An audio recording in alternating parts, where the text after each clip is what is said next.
Buenos días. Bienvenidos a esta inauguración oficial de la 60ª edición de los cursos de verano de la Universidad de Cádiz. Quiero empezar agradeciendo a Ángela Balbegui el que haya aceptado venir a inaugurar estos cursos de verano y agradecer desde luego al Ayuntamiento esta iniciativa conjunta y además el patrocinio a la oficina del 12 y al consorcio del Bicentenario de la Constitución de 1812, lo mismo que a la oficina del 12 de Diputación y el resto de los patrocinadores que han hecho posible esta edición de los cursos. Que los cursos de verano de la Universidad de Cádiz hayan alcanzado este año la 60ª edición puede justificarse de muchos modos. Suele decirse que son un clásico de la programación estival de la ciudad y un clásico en las actividades programadas por la universidad. Si aceptamos esta condición de clásicos, asumimos que debe ser un modelo a imitar y una referencia que no debemos perder y que constituyen uno de los pilares base de la apertura de la universidad a la sociedad. El punto de partida, ofrecer a la ciudadanía un espacio en el que realizar actividades de interés al objeto de facilitar la interacción con ésta, la transferencia y la comunicación. El punto de llegada, la obligación de la universidad de ir más allá de los límites, de ir a difundir su programación académica y transferir el conocimiento, su centro neurálgico, el servicio de extensión universitaria.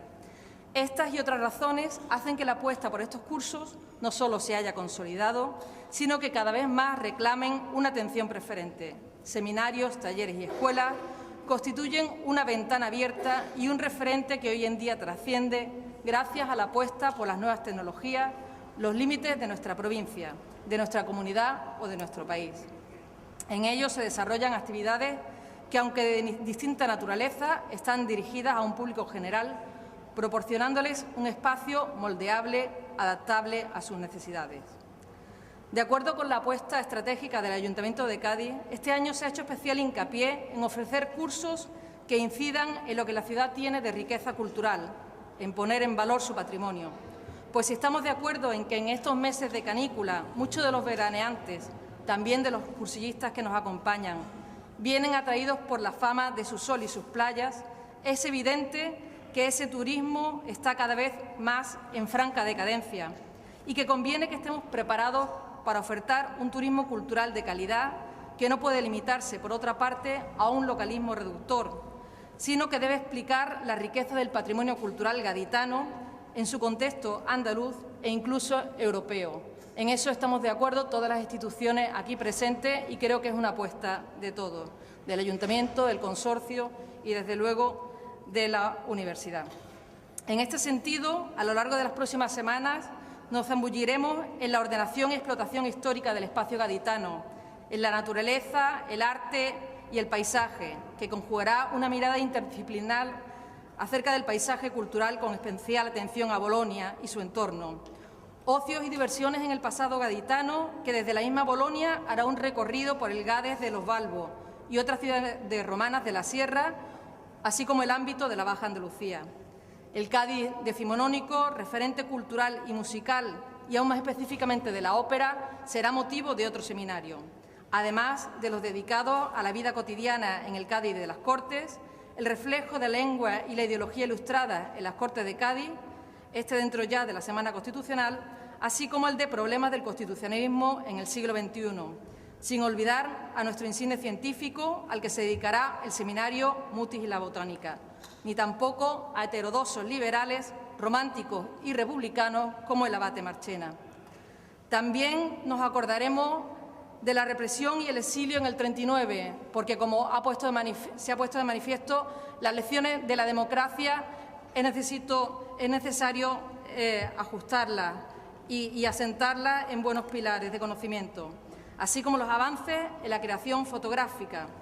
Lo mismo profundizaremos en los retos de la cultura, la tecnología e innovación y los usos, hábitos y demandas culturales de los universitarios andaluces. Más allá de nuestro patrimonio y de los usos culturales, serán objeto de este curso los retos y riesgos de los avances científicos aplicados a la biomedicina, bioética y biojurídica, las claves de la alimentación saludable, las personas con síndrome de Down y, como no podía faltar en este año, los avances de la astronomía y la astrofísica. La colaboración de profesionales de reconocido prestigio, de empresas y entidades públicas y privadas, la participación y organización por parte de los docentes de diversas universidades, la implicación del personal técnico en la puesta en marcha de la programación, la participación de alumnos españoles y extranjeros, de profesionales libres, de ciudadanos pertenecientes a diversas asociaciones, de todo público que en general encuentre una respuesta a sus intereses y demandas. Ese es precisamente y debe continuar siendo nuestro reto.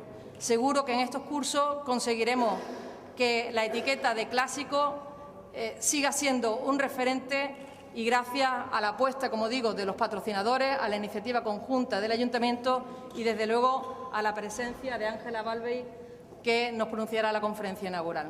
Muchas gracias. Y en nombre del rector, que no ha podido asistir por problemas de agenda a estos cursos, les doy la bienvenida a todos.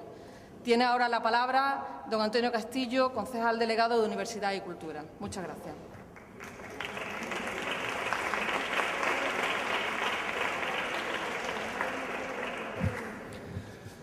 Muchas gracias, Marieta, Ángela, Malu, Isabel.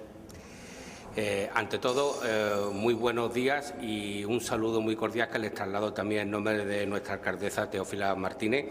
Y quiero agradecerles su presencia, a ustedes su presencia aquí, que son, que son el leitmotiv, ¿no? y el resultado final del porqué de estos cursos de verano, que, como bien ha apuntado la vicerrectora, pues bueno, ya son 60 años de permanencia, 60 años seguidos, lo cual no son pocos, y que ha ido adquiriendo a lo largo del tiempo, pues bueno, este prestigio que afortunadamente hoy nos acompaña. Nos acompaña gracias a la iniciativa, bueno, y al trabajo de muchísimas personas, que yo quiero, por supuesto, también agradecer aquí a los directores del seminario, al personal técnico, a vosotros por vuestra asistencia, en fin, a todos los que de una u otra forma hacéis o hacemos posible los cursos de verano de la ciudad de Cádiz. Yo solamente quiero insistiros en dos puntos. El primero, a los que sois de aquí, de Cádiz, os voy a pedir que, bueno, aparte de darles la bienvenida a los que nos visitan de fuera, entre ellos hay 20 becas, ¿no?, que de esta iniciativa conjunta de los cursos de verano entre universidad y ayuntamiento se conceden a estudiantes que vienen de Iberoamérica. Bueno, no solamente a ellos, sino a los que nos visiten de otros lugares de fuera de Cádiz. Yo os pido a todos mis paisanos, en fin, que lo recibáis con los brazos abiertos, que yo sé que lo vamos a hacer porque somos un pueblo con 3.000 años de historia que se caracteriza precisamente, ¿no?, por ser tierra de acogida, ¿no?, puerta de 3 continentes, y en un lugar por donde todas las culturas han pasado, ¿no?, y han sido bien recibidas. Pero sobre todo lo que sí quiero es que cuando termine la actividad académica ahora por la mañana y cuando por la tarde podamos disfrutar no solamente de otro tipo de actividades culturales que hay programadas, sino de la belleza de nuestra ciudad, de la playa, de todo eso. Lo que sí os voy a pedir es que, bueno, que ese es el momento para pasear por nuestra ciudad, para hablar con nuestros paisanos, para hablar con los gaditanos y con las gaditanas, y para que todos comprendan lo que es Cádiz, para que todos sientan esos 3.000 años de historia y reflejen y vivan en este maravilloso casco antiguo que tenemos del siglo XVIII la importancia de ese Cádiz constitucional, que en el 2012, ya ahí detrás de la puerta, pues vamos a celebrar el bicentenario de nuestra Constitución. Y en esa línea es la que estamos trabajando con especial incidencia dentro de, aparte del patrocinio general, ¿no?, y de la iniciativa conjunta que se hace desde el Ayuntamiento. Pues este año, aparte del seminario Celestino Muti, ¿no?, que cierra un año dedicado a Mutis, ¿no?, en el cual el Ayuntamiento de Cádiz, como ciudad natal del sabio Mutis, ha tenido una importante presencia, no solamente aquí, sino en Colombia. Ya ofrecimos en sus días pues terminar precisamente con un seminario dedicado a su a su figura, pero su figura vista desde muy diferentes ángulos y desde muy diferentes puntos de vista, no solamente y meramente el botánico. Podremos disfrutar de todas esas ponencias en los próximos 3 días. Y después viene la parte constitucional de esos 2 cursos especiales, ¿no?, que sobre temas vinculados con el DOSI, donde siempre aparecen, pues bueno, no solamente los usos y las costumbres, sino el pensamiento liberal, el porqué, el cómo se vivía en el Cádiz de las Cortes. Iniciativa que a su vez también desde el Consorcio Nacional para la celebración del Cádiz 2012, de María Luisa Juárez aquí como gerente, pues también patrocina y también se suma, como no podía hacer de otra forma, a este importante evento en el que todos estamos luchando y todos estamos peleando, eso sí, con talante muy liberal, que es como tiene que ser todo lo que se haga para el 12, para que esa capitalidad iberoamericana de la cultura que seremos en el 2012 y que para esa Cádiz ciudad constitucional que en el 2012, pues bueno, brille con todo su esplendor. Es un camino que vamos andando todos de la mano, del que ustedes y nosotros, por supuesto, estamos siendo afortunadamente partícipes y al que yo les invito, bueno, pues a seguir participando y sobre todo a transponer, a sacar fuera del recinto de las aulas todo este espíritu y todo este sentimiento, primero con que Cádiz no solamente acoge a sus hijos, sino a todos los que nos visitan, y también la importancia de este Cádiz constitucional del 2012. Así que muchas gracias, bienvenidos y a disfrutar de los cursos, por supuesto, y a disfrutar de nuestra ciudad. Muchas gracias.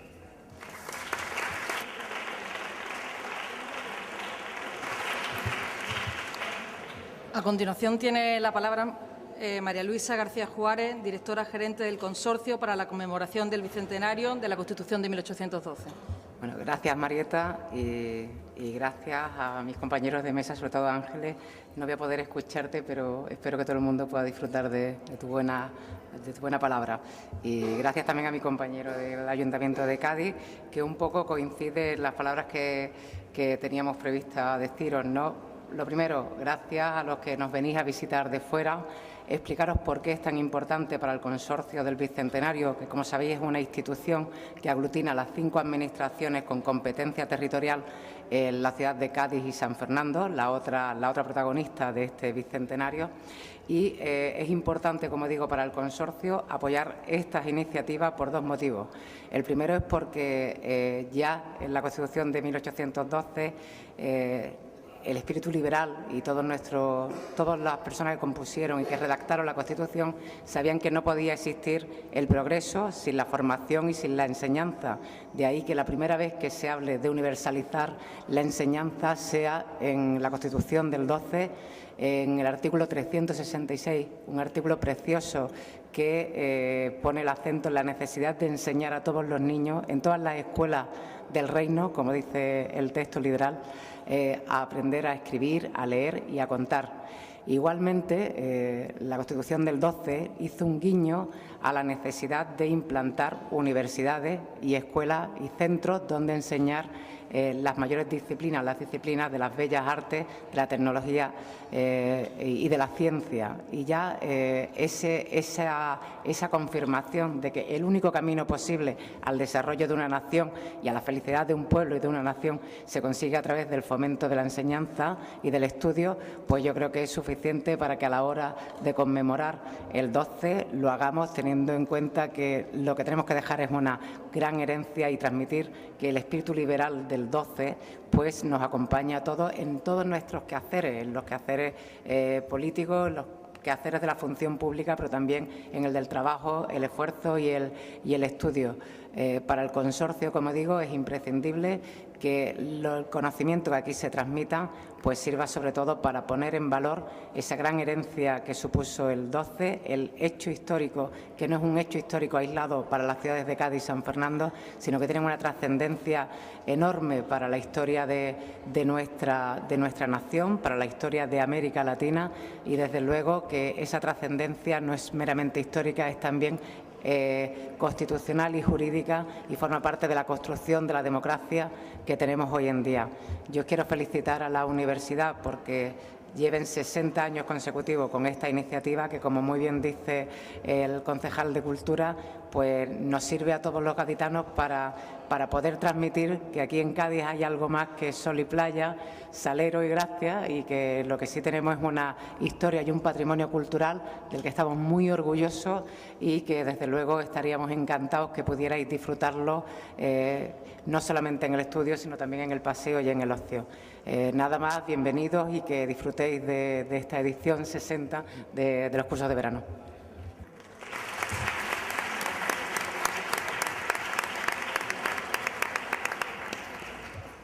Muy bien, muchas gracias. A continuación interviene Isabel Morales Sánchez, directora general de Actividades Culturales, que va a presentar a la conferenciante. Excelentísimas autoridades, querida Ángela, señoras y señores, en primer lugar quisiera también darle y sumarme a esta bienvenida a esta edición de los cursos de verano, y tengo que decirles que es una gran satisfacción para este vicerrectorado poder presentar aquí hoy como acto de apertura esta intervención de nuestra querida Ángela Balvey. Creo que si tuviésemos que sintetizar, esperamos que acertadamente, las líneas que definen la idiosincrasia y la personalidad de Ángela, podríamos partir de 3 rasgos. Es polifacética por las distintas actividades que la escritura le permite ejercer.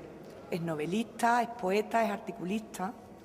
Manifiesta, asimismo, una acentuada tendencia a la inquietud y a la curiosidad, tal y como se puede observar por la variedad temática de sus escritos, por las diversas perspectivas desde las que los aborda y también por su formación. Es licenciada en Historia Contemporánea y Antropología, es doctora en Teoría del Arte y de la Literatura y, por último, también podríamos decir que se manifiesta abiertamente una apasionada lectora desde una actividad que le permite expresar, manifestar y trabajar lo que creemos es su pasión por el lenguaje y la palabra. Como todos ustedes saben, Ángela Balvey obtiene en 2002 el Premio Nadal por los estados carenciales y es finalista en 2008 del Premio Planeta por su muerte entre poetas. Vida sentimental de Bad Bunny, Vías de extinción, La ciudad del diablo, Todas las muñecas son carnívoras, entre sus novelas, y Capitales de tiniebla, El tamaño del universo o Nacida en cautividad, entre sus libros de poemas, conforman un universo de sugerencias en las que nuestra escritora desgrana, desglosa y da forma a su espacio particular. Manifiesta, en la hermosa arrogancia de un poeta, que cuando atraviesa por lo que denomina esas deliciosas fases de la poesía, se siente, y cito literalmente, bendecida por los dioses. Me vuelvo, afirma, valiente, arrogante, casi fiera, porque noto vivamente, con sensaciones físicas más que intelectuales, cómo la fuerza de los versos se convierte en mi fuerza, porque me siento absurda y maravillosamente libre y salvaje, y en cierto modo a salvo de mi condición mortal, de mis miserias de ser vivo. Piensa en muchas ocasiones en Ordeldin y se lo imagina susurrando en su torre verso sencillo y profundamente estremecido a la medida de su corazón desolado, al tiempo que se muestra convencida de que nadie está a salvo de su momento histórico, de que las torres de cristal no existen y de que el escritor no puede ni debe aislarse de su mundo, puesto que el fin de éste no es otro que el de encontrar eco a su voz entre sus contemporáneos. Se confiesa interesada por los tópicos universales como el dinero, la comida, la muerte y el amor, y declara su pasión por Twain, Stevenson, Rulfo, Quevedo y Cervantes. No hace muchos años, tras recibir el Nadal también, Lucía Echeverría declaraba que la escritura, con independencia de premios y reconocimiento, constituía, más que una profesión, una necesidad vital, un entretenimiento, una catarsis y una terapia.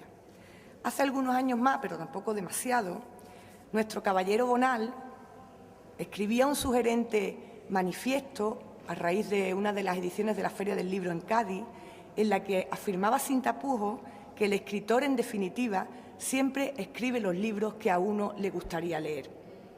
A nuestra invitada, los libros y la escritura, según ella misma afirma, le salvaron de 2 plagas, el aburrimiento y la soledad. Los lectores son para ella un atisbo de esperanza y por ello declara que cuando uno es lector y ama leer, siente debilidad por la idea de ser escritor. Ahora solo nos resta, además de reiterarle nuestro agradecimiento, que ella misma nos explique por qué ama los libros. Muchas gracias.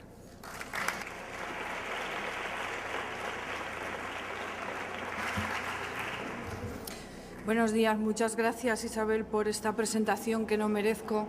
Seguramente, allá donde voy, cada vez que hay alguien que me presenta, generosamente siempre, me da la sensación de que lo estoy engañando.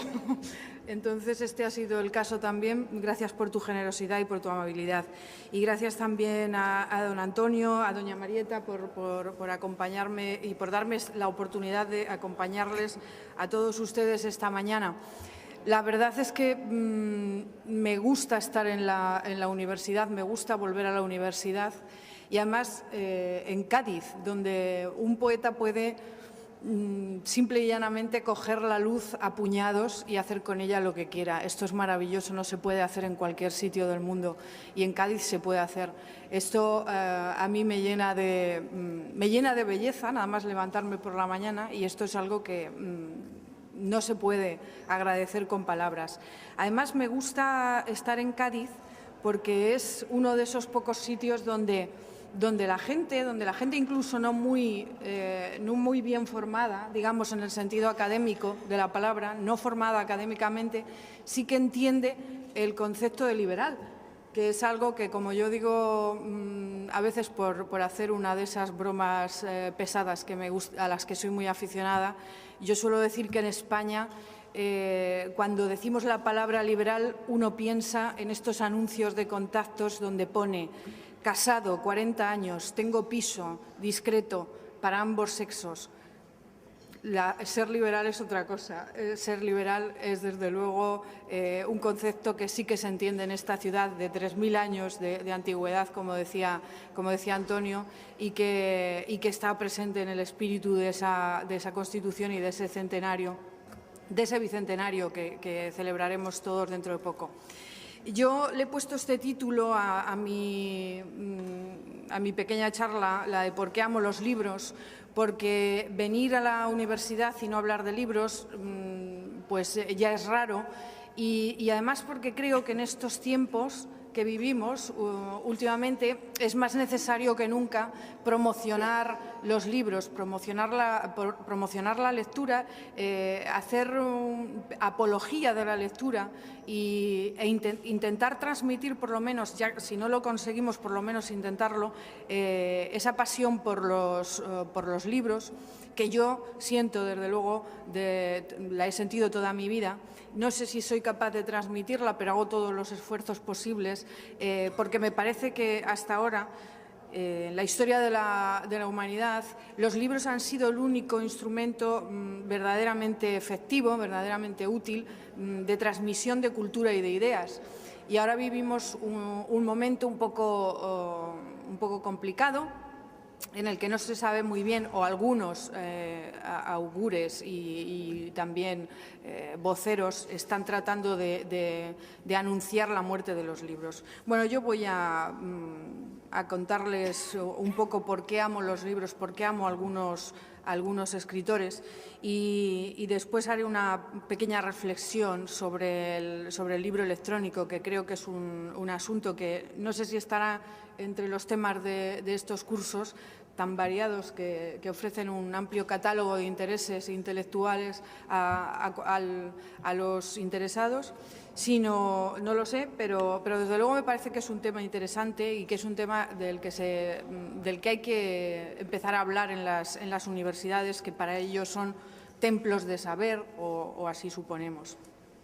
Yo apenas recuerdo cómo comenzó mi romance con los libros, pero puedo decir con Rimbaud que desde niña miles de sueños me causaron dulces quemaduras.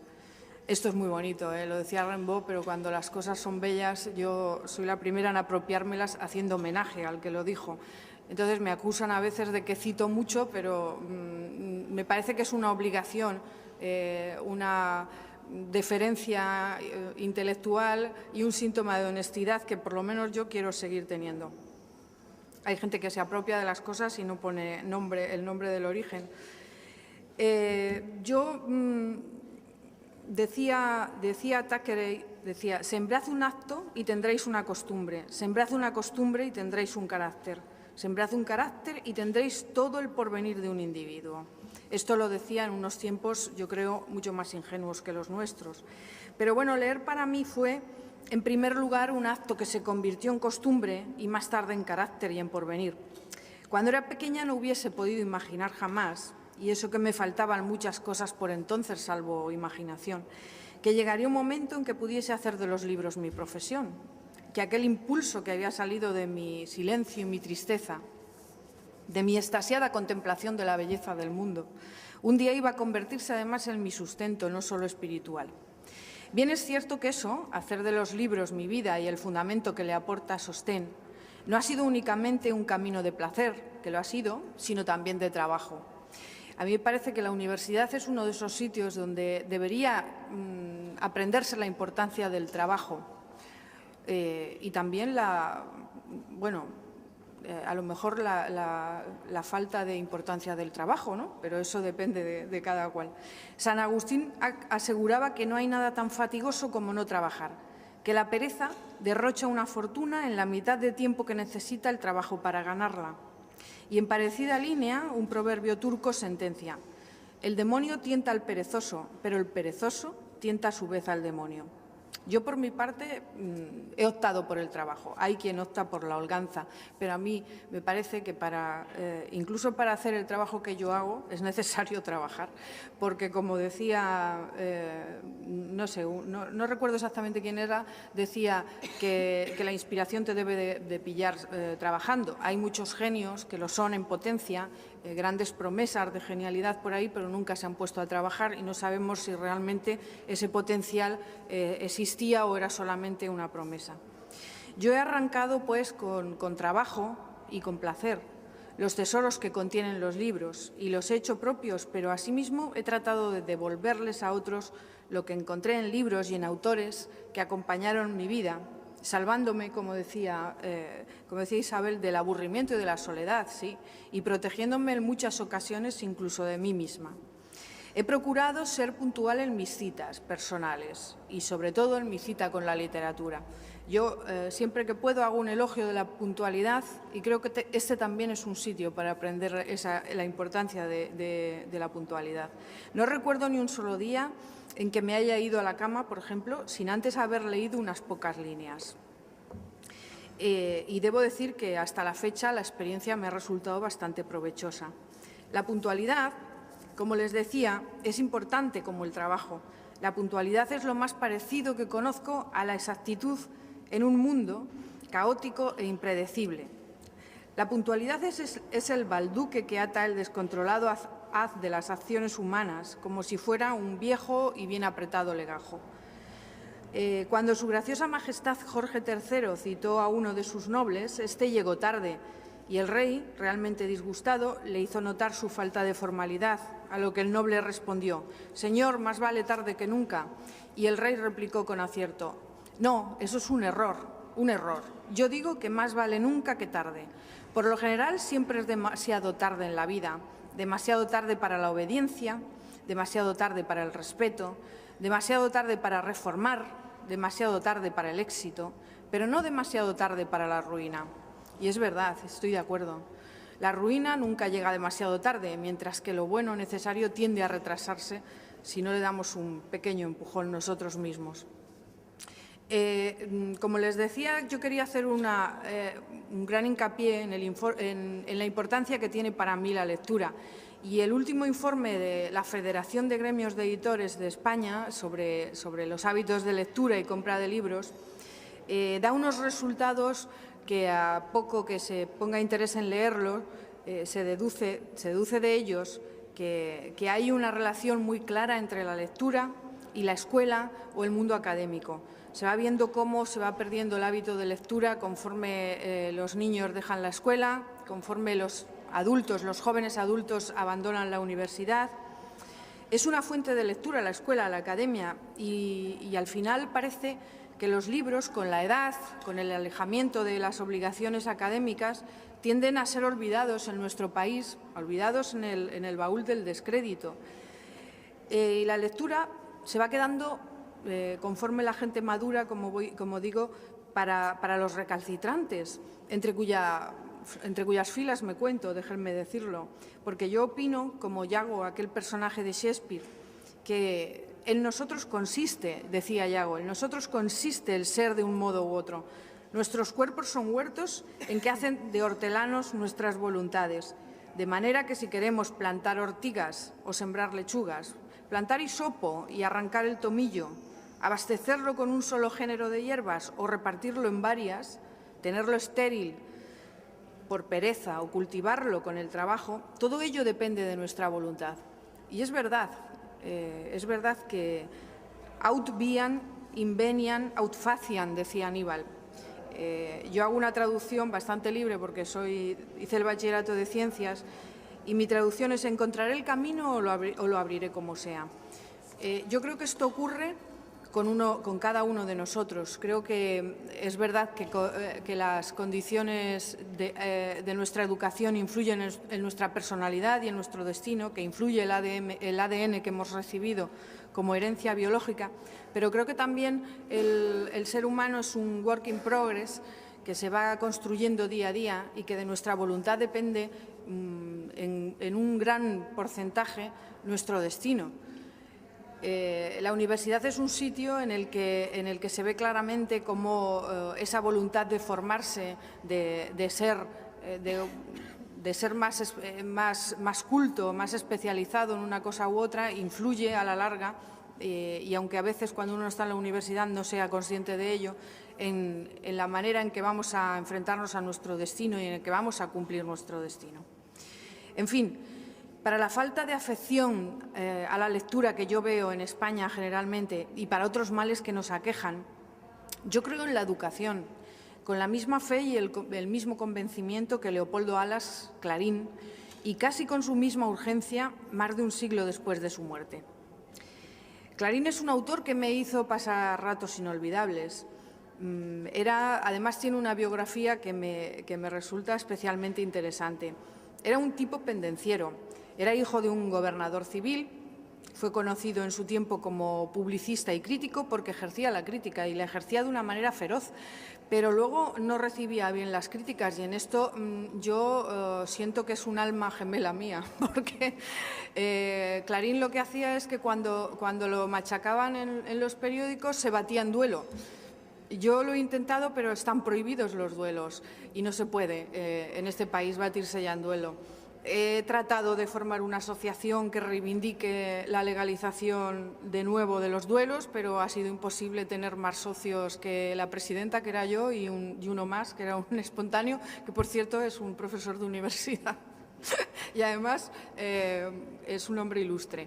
Bueno, pues Clarín, la verdad es que era un tipo que no aguantaba muy bien las críticas y me gusta, tiene una personalidad muy interesante. Fue intachablemente decimonónico y tuvo un ojo privilegiado para diseccionar la sociedad de la Restauración, que era la de su tiempo.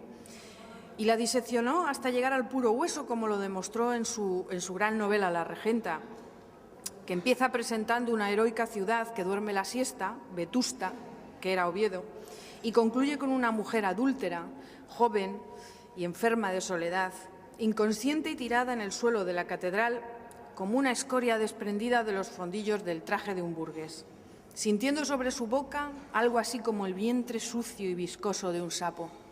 Qué sensación, qué metáfora sobre la época de Clarín, la de Ana Ozores tirada en la catedral y sintiendo estas sensaciones. Qué definición más clara de lo que fue aquella época. Clarín estudió Derecho en el Madrid y escribió en un periódico republicano. Ganó por oposición una cátedra de Economía Política en la Universidad de Zaragoza, pero el ministro de Fomento, que por aquel entonces los ministros de Fomento hacían uso del nepotismo incluso más de lo que hacen, bueno, muchísimo más que ahora, por supuesto. En fin, usó el nepotismo, que era una manera fina de decir que mangoneó aquello para otorgarle la cátedra a otra persona que era de su familia. Y no se la dio a Clarín. Clarín se quedó sin cátedra y finalmente la ganó en la Universidad de Oviedo, donde explicó Derecho Romano hasta su muerte. La Academia, realmente la universidad, ha sido una gran fuente de talentos literarios, y Clarín era un ejemplo de un académico dedicado con mucha fortuna a la literatura, aunque no creo que él estuviera muy seguro de lo de la fortuna. En Asturias se dedicó a la literatura, además de a la docencia, y escribió allí La Regenta. La crítica vio en su obra grandes similitudes con Madame Bovary de Flaubert, y también dijeron de él. Esto lo saqué de unos informes de la época, de unas revistas de la época, directamente. Decía, el estilo de este crítico no se recomienda por su claridad ni por su galanura, así que no se puede comparar con Larra, con quienes algunos escritores apocados lo han igualado. Más fama alcanza por agresivo que por buen escritor. Es verdad, lo de agresivo, la fama la tenía, como ya les he contado, porque era pendenciero, porque escribía muchos temas, tocaba muchos asuntos y despertaba muchas heridas y tenía muchos enemigos, por lo tanto. Yo en esto también siento cierta empatía con él, porque a mí me ocurre lo mismo. Yo cuando escribo no pienso que puede haber alguien en su casa ofendiéndose como si lo hubieses escrito lo que he escrito en ese periódico, directamente pensando en él, y esto ocurre. Entonces una, sin querer, lo mismo que le ocurría a Clarín, pues despierta muchas antipatías. Más que simpatías, pero bueno, más vale, como decía Cela, ¿no?, que hablen de mí aunque sea bien. En fin, Clarín era seguidor del filósofo alemán Krause, como les he dicho, al igual que Francisco Giner de los Ríos, y pretendía reformar la filosofía y la enseñanza en la España del último tercio del siglo XIX. El krausismo influyó en él y potenció su afán idealista, y lo inclinó además a la búsqueda de un sentido para esta existencia nuestra, que realmente tan pocas veces parece tenerlo. Tuvo sus escarceos con el teatro, con estrenos a cargo de María Guerrero.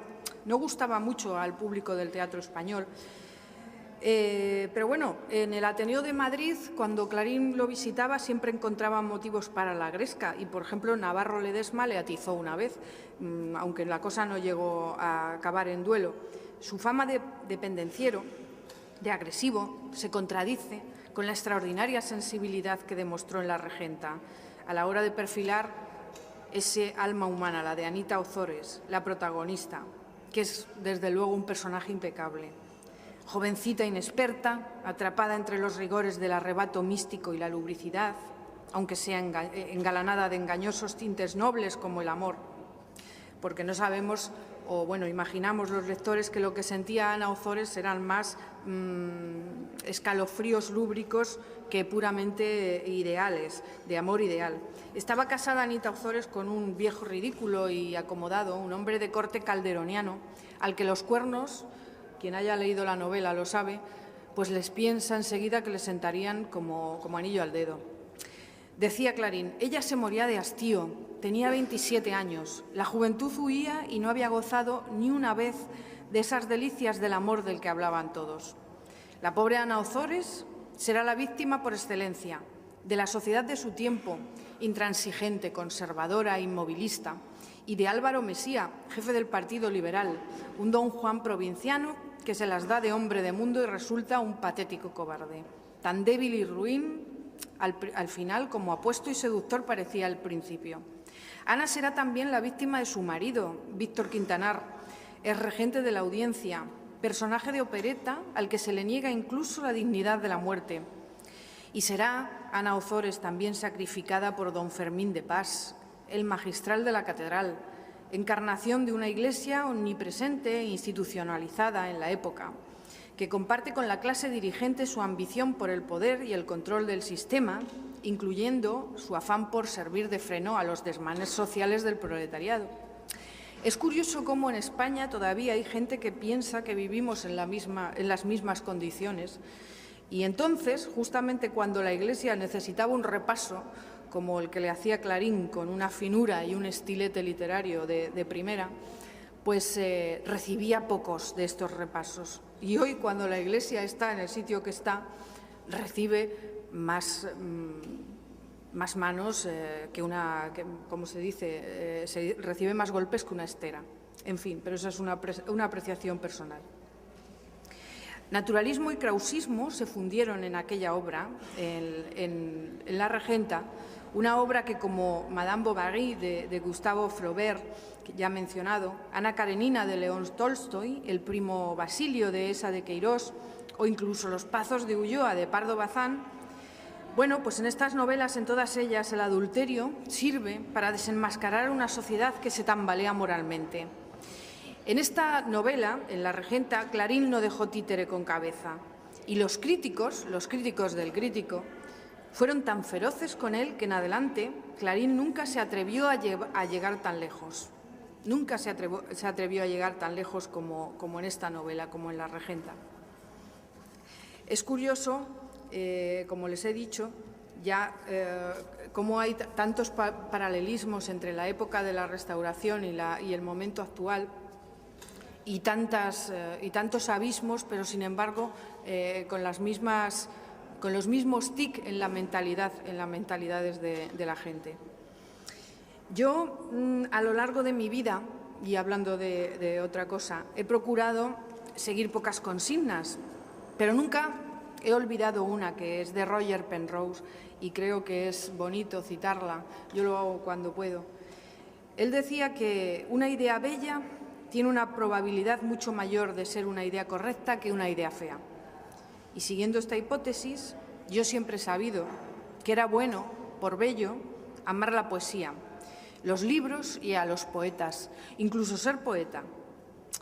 Por otro lado, también tengo presente un chiste que suelen contar los matemáticos, porque menciono lo de la poesía y he empezado hablando de ella, porque cuando uno ama los libros no puede dejar de amar la poesía. Y para mí ese ha sido uno de los bastones en los que he podido apoyar mi vida, que me ha hecho seguir adelante en la vida de una manera digna, honorable. Y para mí la dignidad del ser humano es una prioridad de todos los seres humanos. Y a mí, curiosamente, una de las cosas que más dignidad ha aportado a mi vida ha sido la poesía. Bueno, pero quería contarles un chiste al respecto, un chiste que suelen contar los matemáticos, que me hace mucha gracia. Dicen que había un individuo que volaba en un globo aerostático y el globo aerostático de repente empieza a perder aire hasta que aterriza en un lugar desconocido, en el claro de un bosque, un sitio que el conductor del globo, el piloto del globo, no sabía dónde estaba. De repente se acerca un lugareño y el accidentado piloto le pregunta: «Oiga, por favor, ¿podría usted decirme dónde estoy?». A lo que el paseante le responde sin inmutarse: «Está usted en un globo aerostático». Y el piloto, con mucha socarronería, le pregunta de nuevo al paseante: «Oiga, ¿es usted matemático?». Y el otro le dice: «Oiga, ¿y cómo lo sabe?». A lo que el piloto responde a su vez: «Por lo exacta, precisa e inútil que ha sido su respuesta».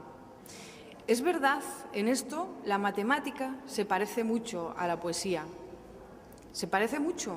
Y al igual que el matemático, el poeta es alguien cuya existencia no es capaz de justificar ni el mercado, ni la política, ni la agricultura. Y uno se pregunta: ¿para qué querría poetas en estos tiempos de globalización, de crisis económica, de Internet, de gripe porcina, de telerrealidad? ¿Para qué quiere uno poetas en estos tiempos? ¿Son necesarios los poetas? Yo no lo sé, yo creo que sí. Ustedes a lo mejor pensarán otra cosa. Yo creo que justamente en estos tiempos cada vez son más necesarios los poetas y son más necesarios los libros. No necesariamente libros de poesía, sino los libros en general.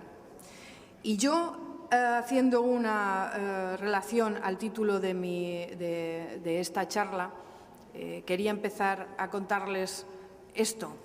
¿Por qué me parece tan importante que en espacios como en la universidad se defiendan los libros? Parece una preocupación absurda y redundante y baladí venir aquí a decir, oiga, los libros son importantes. Yo ya lo sabía, me pueden decir ustedes. O que yo venga a contarles por qué amo los libros. Y me dicen, claro, es usted escritora, es que si no lee, ¿cómo va a escribir? Bueno, hay escritores, hablando de otra cosa, que no necesariamente tienen que leer para escribir y, de hecho, confiesan que no leen mucho, que no les complace en lo que leen. Yo soy bastante inflexible en esto de los libros. Me parece que, como les decía al principio de esta intervención, la cultura y las ideas siempre se han transmitido a través de libros. Y podemos llamar libros a una tablilla sumeria o a una Biblia Gutenberg o a un libro editado ayer en este país. Hay quien dice que los libros ahora mismo están en peligro. Está en peligro el formato libro. El formato libro, que para mí siempre había sido perfecto, un invento perfecto. Es un invento como la silla, como la mesa, como este vaso. Es un invento perfecto el libro, como objeto. Ya no hablo del contenido, estoy hablando como objeto. Siempre lo había visto impecable y de repente me dicen que ese formato va a desaparecer arrastrado por el libro electrónico. Y claro, esto me hace plantearme preguntas. También se está diciendo sin cesar que los periódicos, que la prensa escrita, van a desaparecer en aras de la prensa digital. Bueno, yo es probable que tenga una educación libresca, en el sentido de que he vivido toda mi vida, como la mayor parte de los que estamos aquí, a pesar de todo. He vivido toda mi vida con formatos sólidos de papel en mis manos, que son los que he utilizado para estudiar y para obtener el placer de leer. Y puede que ustedes me digan, a lo mejor peca de nostalgia su idea de que los libros tal y como los conocemos hay que conservarlos. Bueno, no lo sé, es posible. Yo creo que podría ser un formato compatible, el de los libros digitales, pero veo que hay muchos peligros detrás de ese canto de cisne que están entonando muchos periodistas, incluso académicos también, escritores también, gente que está cantando sin cese el fin de los libros, el fin de la palabra impresa. A mí me da un poco de miedo pensar eso, porque creo que hasta ahora un periódico reputado, un periódico impreso, un periódico que paga a sus corresponsales, que paga a sus profesionales, hasta ahora un medio de información de ese tipo era capaz de derrocar un gobierno. Simplemente con sus opiniones, con sus investigaciones, con su credibilidad. En el momento en que los periódicos impresos desaparezca esa credibilidad que tienen ahora mismo y se conviertan en elementos informáticos elaborados por personas de no gran fiabilidad, gente que no sabemos ni siquiera cómo se llama o quién es, estaremos sustituyendo la información por la opinión, y por la opinión maledicente y por la opinión desinformada a veces, y por la opinión interesada. Y esto me parece un gran peligro para una sociedad democrática. Creo que justamente tenemos que vigilar que ocurra lo contrario. Tenemos que tener el cuidado de que nuestras sociedades tengan los suficientes medios de control sobre el poder para evitar justamente el oscurantismo y el totalitarismo. Bueno, pues si los libros van por ahí, si también desaparece la industria editorial, si de repente los libros son cosas que funcionan de una manera, digamos, anónima o sin ningún tipo de certificación de origen, ¿qué ocurrirá con el saber? ¿Qué ocurrirá con la cultura y qué ocurrirá con las ideas?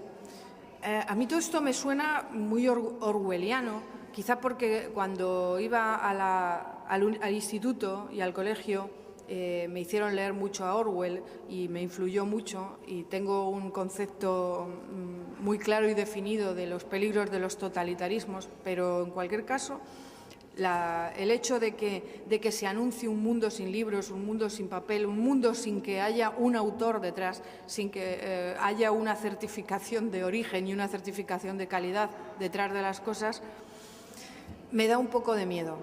Quería dejarles esta reflexión aquí porque creo que la universidad, como les he dicho antes, es un sitio en el que son centros de saber, o se supone que lo son, templos del saber, en los que el saber debe estar atento a la realidad.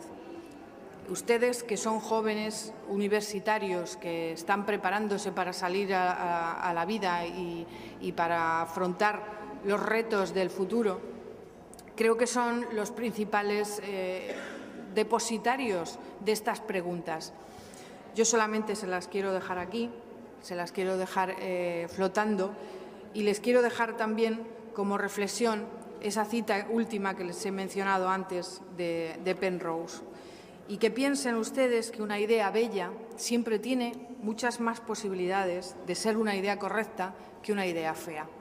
Esta es una bonita guía moral y creo que es una hermosa definición de lo que puede ser la guía el destino, de lo que puede ser el destino de alguien que ama el saber y que ama los libros como yo amo el saber y como yo amo los libros. Muchísimas gracias por escucharme, muchísimas gracias por estar en esta mañana hermosa gaditana, intentando formar parte de esa legión del saber que construirá nuestro futuro cada día mejor. Estoy segura. Muchas gracias. Buenos días.